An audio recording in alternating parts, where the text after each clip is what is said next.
Okay, this video is going to be a little longer.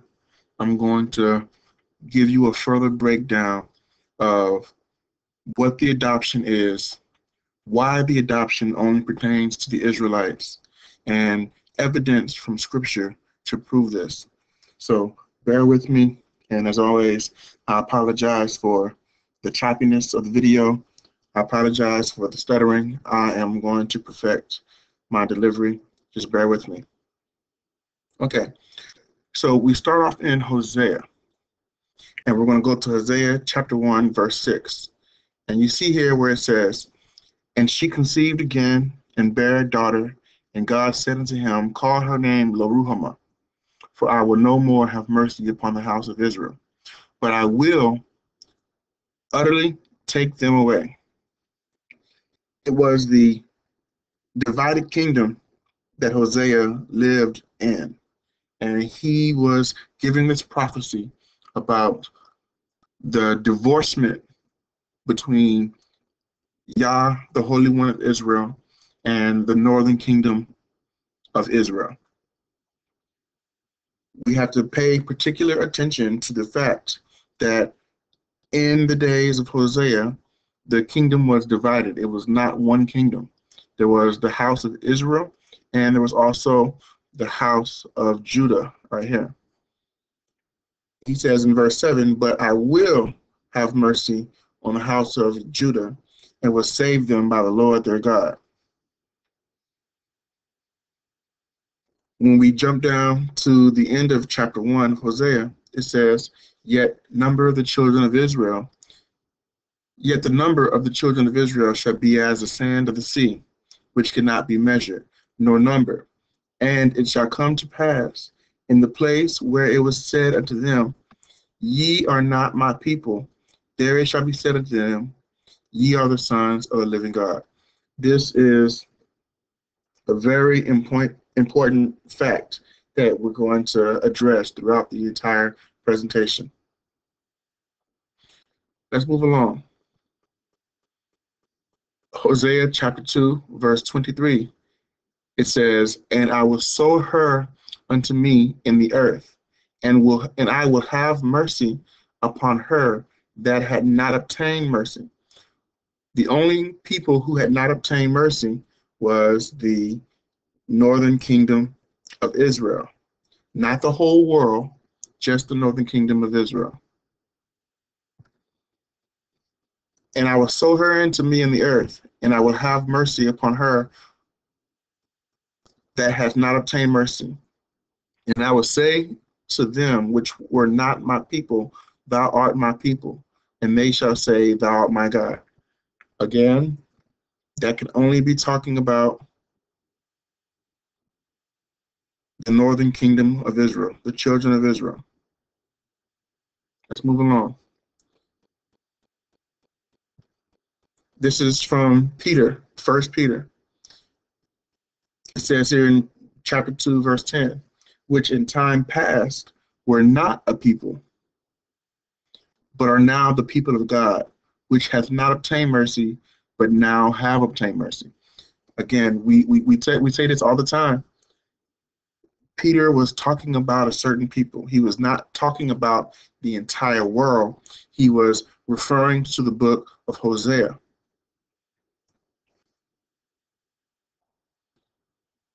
Moving along, this is just a review of what we talked about in the first video.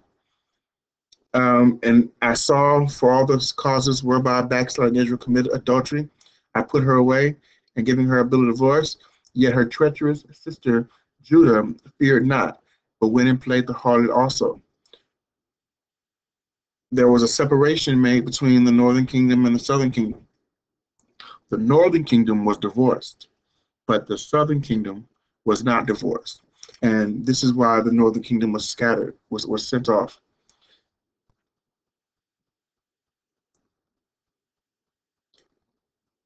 So we're going to come back to this verse. Let me show you what happened to the northern kingdom. This comes from the apocryphal books of Maccabees. It says here, "Then the king wrote to his whole kingdom that they should all be one people and abandon their particular customs. All the Gentiles conformed to the commandment of the king, and many Israelites delighted in his religion. They sacrificed to idols and profaned the Sabbath. The king sent letters by messenger to Jerusalem and all the cities of Judah, ordering them to follow the customs foreign to their land, to burn burnt offerings and sacrifices and libations in the sanctuary, to profane the Sabbaths and feasts, to desecrate the sanctuary and the sacred ministers. And you go on all the way to verse 50. He says, whosoever refused the act according to the command of the king was to be put to death.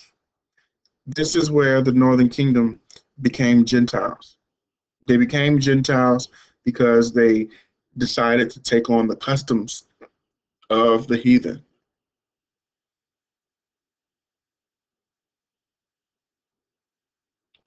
Now look here, we have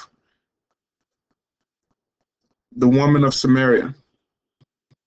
There cometh a woman of Samaria to draw water. Yeshua said unto her, give me drink. Then the woman of Samaria said unto him, how is it that thou, being a Jew, askest me of drink? Askest drink of me, which am a woman of Samaria? For the Jews have no dealings with the Samaritans. The Samaritans were also Hebrews. They were from the northern tribe. It says, now at the well, at Jacob's well. So this woman was coming to Jacob's well, and Jesus was coming to Jacob's well. And Jesus answered and said unto her, if thou knewest the gift of God, and who it is that saith to thee, give me drink. He's saying, hey, if you knew who I was, if you knew that I had come to redeem you all, you would give me water to drink. So she goes on to say, art thou greater than our father Jacob? Our father Jacob, meaning that she knew that she was an Israelite as well, but she was from the northern kingdom. But she did know that she was from the seed of Jacob. That's why she says, are you greater than our father Jacob? See that? Are you greater than our father Jacob? Now we come to this particular verse in Psalm, and let's discuss this. Psalms 47:19. He showeth his word unto Jacob, and his statutes and judgments unto Israel. Only the Hebrews had gotten the law. Only the Hebrews at this point are obligated to keep the law. And that's why we are a cursed people, because we are not keeping the law. Verse 20, he has not dealt so with any nation, and as for his judgments, they have not known them. He is not dealing with any nation right now. He's only dealing with the children of Israel. He's not dealing with any other nation. He showeth his word unto Jacob, his statutes and his judgments unto Israel. He has not dealt so with any nation. And as for his judgments, they have not known them. No one else is obligated right now to keep the commandments but the children of Israel.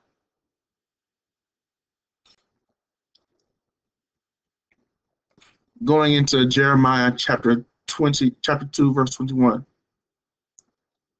He says here, yet I have planted thee a noble vine, holy, a right seed, and then art thou turned into the degenerate plant of the strange vine unto me. Speaking about the children of Israel. We were the holy vine, a right seed, and then we became strange. How do we become strange? We became strange because we transgressed the law. We have gone after Baalim. Let's prove this a little further. In Romans, we have this notion where the apostle is giving the example of a tree with the branches being grafted. Let's read what it says. And they also, if they abide still in not still in unbelief, shall be grafted in. If we stop transgressing, wouldn't we be grafted in? For God is able to graft them in again. Those that had not obtained mercy, that were in the covenants but were were removed from the covenant, would be grafted in again. Again is the key word. For if thou wert cut out of the olive tree, which is wild by nature, and were grafted contrary to nature into a good olive tree, how much more shall these, which be the natural branches, be grafted into their own olive tree?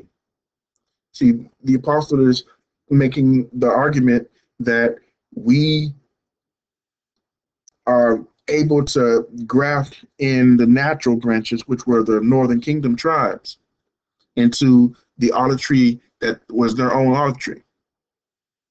These were the natural branches, saying that before you were divorced, you were already a part of the covenant. How much more so can he graft in the natural branches? Let's jump down. It says, and so all of Israel shall be saved. Not the whole world, not all of mankind, all of Israel shall be saved. And what shall we be saved from? Ungodliness. We shall be delivered from our enemies and saved from ungodliness. For this is my covenant unto them when I shall take away their sins. This is our salvation, and it can be for nobody else but Israel. No other people can share in our salvation but Israel. We're halfway there.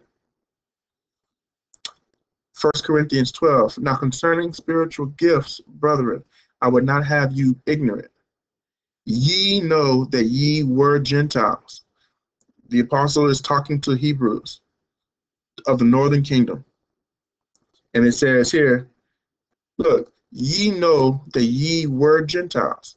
I have a lot of Hebrews will say, well, we can't be Gentiles. When have the Hebrews ever been called Gentiles? Here's your evidence. 1 Corinthians chapter 12, verse 2. The apostle Paul was calling those Hebrews Gentiles. Ye were called Gentiles. Why were you called Gentiles?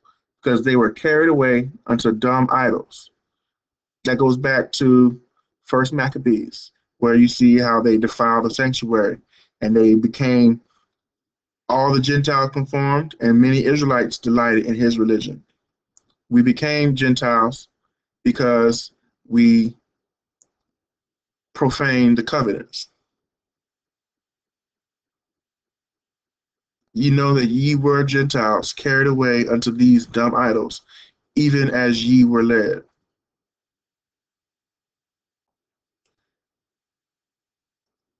This is after the days of Pentecost, when there were Hebrews from all over the world that were coming to Jerusalem to honor the Pentecost. It says here in verse 5, and there were dwelling in Jerusalem devout Jews, devout men out of every nation under the heaven. So these Jews came from all over the place. Look at this. And they were a mixed multitude. It says here, they held, and now we hear every man in our own tongue, meaning there were Hebrews there who did not speak Hebrew, but they heard what Paul and Silas were saying in their own tongue. It says here, some of these Hebrews were from Parthia, and some were from Medo-Persia, some were from Elam, and the dwellers of Mesopotamia. There were some in Judea and Cappadocia, Pontus and Asia, Pilgrim, whatever this is here, and in Egypt, and in the parts of the Libya and Cyrene, and strangers of Rome, Jews and proselytes, Cretes and Arabians. These are talking about Israelites. These are talking about Israelites that came from every nation under the known world, in the known world at the time. Every nation was there, but these were not Gentiles. These were Jews. Jews out of every nation under heaven, not Gentiles, but Jews out of every nation under heaven. Verse 24, Romans 9:24. Even us, whom he hath called, not of Jews only, but also of the Gentiles. That was where this verse is talking about. All these Parthians and these other people, not of Jews only, but also of the Gentiles. As he said in Hosea, I will call them my people, which were not my people, and her beloved, which was not beloved. See, and it shall come to pass that in the place where it was said unto them, ye are not my people, there they shall be called the children of the living God. Back to the same point in Hosea. Who was the apostle talking about? Back to the same people. Back to the same people. No other people can receive salvation. Okay, that's nothing. All right. Wherefore remember that ye being in time past Gentiles, talking to the Hebrews, he called them Gentiles again, in the flesh, who are called uncircumcised by that which is called circumcised. Look at this. To sacrifice swine and unclean animals, to leave their sons uncircumcised, and to defile themselves. So they were called uncircumcised because they chose to uncircumcise themselves. I don't know how that would work, but they certainly uncircumcised themselves. They were called uncircumcision by that which is called the circumcision in the flesh made by hands. At that time ye were without Christ, being aliens from the commonwealth of Israel, and strangers. So that word, strangers again, strange branches, strange vine, from the covenant of promise, having no hope and without God in the world. Look at this. Having abolished in his flesh the enmity, even the law of the commandments contained in the ordinances, for to make in himself of twain one new man, so making peace. This is the middle wall of partition. For he is our peace, who has made both one, and hath broken down the middle wall of partition between us. What is the middle wall of partition? That was the enmity between between Israel and Judah. Let's prove that. Ezekiel 37, say unto them, thus saith the Lord, behold, I will take the stick of Joseph, the hand of Ephraim, and the tribe of Israel, and I'll put them even with the stick of Judah, and make them one stick, and they shall be one in thine hand. And say unto them, thus saith the Lord God, behold, I will take the children of Israel, all of the children of Israel, from among the heathen, whither they be gone, and will gather them on every side, and bring them to their own land. And I will make them one nation in the land upon the mountains of Israel, and one king shall be king to them all, and they shall be no more two nations. They shall be no more divided. Partition means to divide. The partition was not for Jews and Gentiles. The partition was for the northern kingdom of Israel and the southern kingdom of Israel. Taking down the middle wall of partition between us, having abolished in the flesh, right? Having abolished in the flesh the commandments and the ordinances where he divorced them, that he might reconcile both unto God in one body by the cross, having slain the middle wall of partition, or the hatred between Judah and Israel.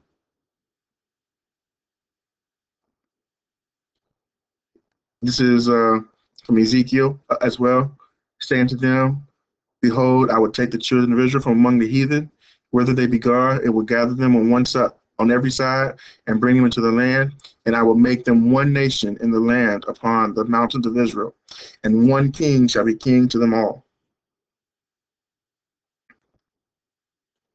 Closing this out. And the other sheep I have, which are not of this fold, them also I must bring, and they shall hear my voice, and there shall be one fold and one shepherd. We just read that in Ezekiel. Therefore, let me see. Okay, so we're gonna go forward. I just wanted to highlight this verse, proving that there was two nations and now they're gonna be one nation, the same nation. And this is the last part here. Ephesians 2:14. For he is our peace, who hath made both one, and hath broken down the middle wall of partition between us, Israel and Judah, having abolished in the flesh enmity, even the law of commandments, for to make in himself of twain one new man, so making peace, and that he might reconcile both unto God in one body by the cross, having slain the enmity thereby, the middle wall of partition, and came and preached peace to you which were afar off, and to them which were nigh. Those that were far off were the northern kingdom of Israel that he cast away. He says, I put her away and given her a bill of divorce, yet her treacherous sister Judah. He says, I will utterly take them away. So who was cast off? Who was afar off? Those that were afar off was the northern kingdom. And to them which were nigh is the kingdom of Judah, the southern kingdom. For through him we both have access by one Spirit unto the Father. Now therefore ye are no more strangers, Gentiles, and foreigners, but fellow citizens with the saints and of the household of God. You have to understand, we were divided into two nations, and one nation was cast away, the other nation was kept nigh. And the whole point of Jesus coming was for those tribes that had been cast away to be reconciled back into the fold. And with that, I'm going to end the video. May Yah bless you and keep you. Selah.